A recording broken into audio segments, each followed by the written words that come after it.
Chuyện gì mà hoang vui vang cả cánh rừng, vui chân ta cùng xuống chợ, hương trắng bay quanh bên những rừng mơ.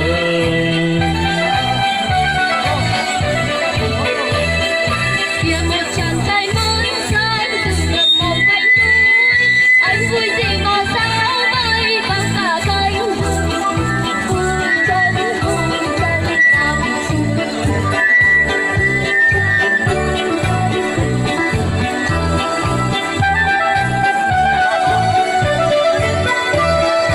xuống chợ.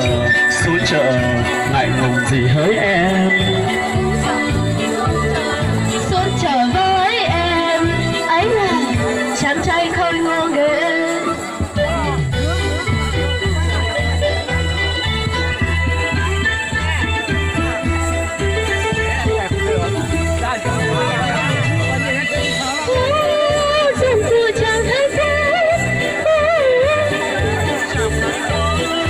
Đường xa nắng đổ mà chúng em vẫn vui, chân đi đưa tôi thương mà chẳng nói được gì. Trong ngực em anh là như có tiền lừa phí.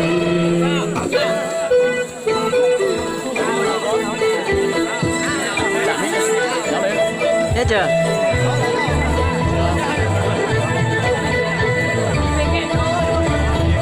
Chào những người con gái có nụ cười đẹp quá, em vui gì mà liễu lo như đàn chim trời, mây bay lặng thăm trên đỉnh núi xa mờ, anh đây như mây bên tôi đầy thơ.